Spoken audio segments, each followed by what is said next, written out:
গুপ্তকাশী বিশ্বনাথ ঘাটত একাদশ হৱন কুণ্ড ৰুদ্ৰ মহাযজ্ঞৰ আয়োজন। ২৭খন দেৱালয়ৰে সমৃদ্ধ ইতিহাস প্ৰসিদ্ধ গুপ্তকাশী বিশ্বনাথ ঘাটত প্ৰথমবাৰৰ বাবে একাদশ হৱন কুণ্ড ৰুদ্ৰ মহাযজ্ঞৰ আয়োজন কৰা হৈছে।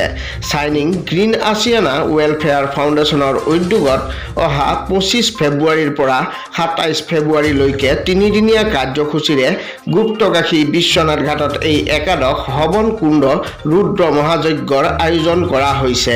আজি এই কথা এক সংবাদ মেলযোগে জানিব দিছে শ্বাইনিং গ্ৰীণ আছিয়ানা ৱেলফেয়াৰ ফাউণ্ডেশ্যনৰ সঞ্চালক ডক্টৰ কিশোৰ হাজৰিকাই। উল্লেখ্য যে পূৰ্বতে গুপ্তকাশী বিশ্বনাথ ঘাটত বহু ধৰ্মীয় অনুষ্ঠানৰ আয়োজন কৰা হৈছিল যদিও হৱন কুণ্ড ৰুদ্ৰ মহাযজ্ঞৰ দৰে অনুষ্ঠান হোৱা নাছিল। এই হৱন কুণ্ড ৰুদ্ৰ মহাযজ্ঞৰ দ্বাৰা যাতে ইয়াত থকা দেৱ দেৱালয়সমূহ পুনৰ উজ্জীৱিত হয় তাৰে আশা কৰিছে কিশোৰ হাজৰিকাই। গুপ্তকাশী বিশ্বনাথ ঘাটত পৰ্যটকৰ বাবে যথেষ্ট স্থল আছে যদিও বিভিন্ন কাৰণত পিছ পৰি আছে। কিন্তু শ্বাইনিং গ্ৰীণ আছিয়ানা ৱেলফেয়াৰ ফাউণ্ডেশ্যনে আয়োজন কৰা এই হৱন কুণ্ড ৰুদ্ৰ মহাযজ্ঞৰ দ্বাৰা পৰ্যটকৰ লগতে আধ্যাত্মিক দিশৰ পৰাও সকলোৰে দৃষ্টি আকৰ্ষণ কৰিবলৈ সক্ষম হ'ব বুলি সংবাদমেলত জানিবলৈ দিয়ে। এই পবিত্ৰ অনুষ্ঠান ভাগত সংবাদ মেলযোগে বিশ্বনাথবাসীৰ লগতে সমগ্ৰ ৰাজ্যৰবাসীৰ উপস্থিতি কামনা কৰিছে শ্বাইনিং গ্ৰীণ আছিয়ানা ৱেলফেয়াৰ ফাউণ্ডেশ্যনৰ সঞ্চালক ডক্টৰ কিশোৰ হাজৰিকাই। আজি আপোনালোক ইয়াত উপস্থিত হৈছে। আমি অহা ২৫ ফেব্ৰুৱাৰী 12 ফাগুন দেওবাৰ গুপ্তকাশী বিশ্বনাথ ঘাটত তিনিদিনীয়া কাৰ্যসূচীৰে একাদশ ৰুদ্ৰ মহাযজ্ঞৰ আয়োজন কৰিছোঁ। এই গুপ্তকাশী বিশ্বনাথ হাজাৰ বছৰ পুৰণি এখন কাশী স্থান, কিন্তু কালক্ৰমত গুপ্ত হৈ পৰিছিলে আৰু ইয়াত বহু দিনৰ পৰা আমি জনাৰ পৰাই ইয়াত তেনেধৰণৰ আমি এইবাৰ যি পূজাৰ আয়োজন কৰিবলৈ গৈছোঁ তেনেধৰণৰ এই ধৰণৰ যজ্ঞ ইয়াত হোৱা নাছিলে আৰু সেই হেতুকে বিভিন্নজনৰ পণ্ডিতৰ দিহা পৰামৰ্শত আমি শ্বাইনিং গ্ৰীণ আছিয়ানা ৱেলফেয়াৰ ফাউণ্ডেশ্যনৰ তৰফৰ পৰা অহা ২৫ ফেব্ৰুৱাৰীৰ পৰা তিনিদিনীয়া কাৰ্যসূচীৰে একাদশ ৰুদ্ৰ মহাযজ্ঞৰ পূজাভাগ আয়োজন কৰিছোঁ। তদুপলক্ষে মহৰ্ষি আশ্ৰমৰ ১৫জন পণ্ডিত আহি এই যজ্ঞভাগ সম্পন্ন কৰিব।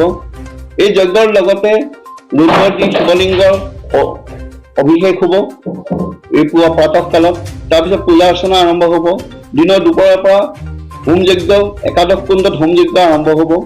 অসমৰ বিভিন্ন প্ৰান্তৰ বহুকেইজন মানুহে ইয়াত অংশগ্ৰহণো কৰিব।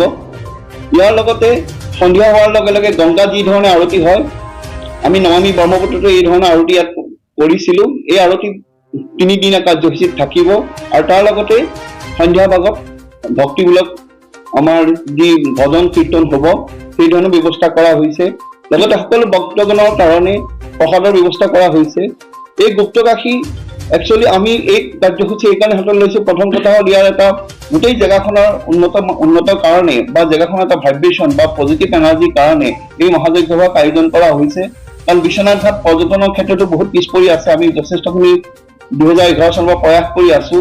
গতিকে এই যজ্ঞভাগৰ জৰিয়তে যাতে অসমৰ বিভিন্ন প্ৰান্তত বা ভাৰতৰ বিভিন্ন প্ৰান্তত এই খবৰ যাতে গৈ পেলাই পাওক আৰু সেই উদ্দেশ্যে আজি আপোনালোকক ইয়াত নিমন্ত্ৰণ জনাইছোঁ যাতে এই মহাযজ্ঞ ভাগৰ আপোনালোকৰ এটা প্ৰচাৰৰ ব্যৱস্থা কৰক, যাতে আমাৰ বিশ্বনাথ ঘাট ঐতিহ্যমণ্ডিত বিশ্বনাথ ঘাট গুপ্তকাশী পুনৰ উজ্জীৱিত হৈ উঠক।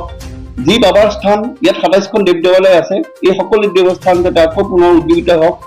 উমাতুমনি যি নদীদ্বীপ আছে এই নদী ভাগতো এটা সুন্দৰ পৰিৱেশ সৃষ্টি হওক। ইয়াৰ লগতে আমি আৰু এটা আয়োজন কৰিছোঁ। আমাৰ বিধায়ক পুঁজিৰ পৰা আমাৰ যি আগতে ব্ৰহ্মপুত্ৰৰ মাজত যি এটা লেম্প পোষ্ট আছিলে ব্ৰিটিছৰ দিনত, সেই লেম্প পোষ্টটো ভাঙি গৈছিলে। পুনৰ সেইটো নিৰ্মাণৰ কাৰণে বিধায়ক পুঁজিৰ পৰা ব্যৱস্থা কৰা হৈছে। সেই লেমৰ যিটো আমাৰ পোষ্ট হয় তাৰ ওপৰতে আমি এখন দি পেলাই এটা পূজাৰ প্ৰতিষ্ঠা কৰি এটা বৃহৎ শিৱলিংগ ১১ ফুটৰ শিৱলিংগ প্ৰতিষ্ঠা কৰাৰ এটা আমি প্ৰয়াস কৰিছোঁ। কিন্তু তদুপৰি এই ক্ষেত্ৰত এইবাৰ অস্থায়ী ব্যৱস্থাৰে কৰা হ'ব, কিন্তু দুমাহৰ পিছত ই স্থায়ী হ'ব। গতিকে যাতে পৰ্যটনৰ ক্ষেত্ৰতো ই বিকাশ হওক, ধাৰ্মিক ক্ষেত্ৰতো বিকাশ হওক সেই উদ্দেশ্যৰে আৰু সকলো ভক্তপ্ৰাণ ৰাইজৰ সনাতন ধৰ্মী ৰাইজৰ যাতে সকলোৰে এটা ভাল এটা অৱস্থাৰ সৃষ্টি হওক, এই পদক্ষেপ হাতলৈ আমি মহাযজ্ঞ যজ্ঞভাগ আয়োজন কৰিছোঁ।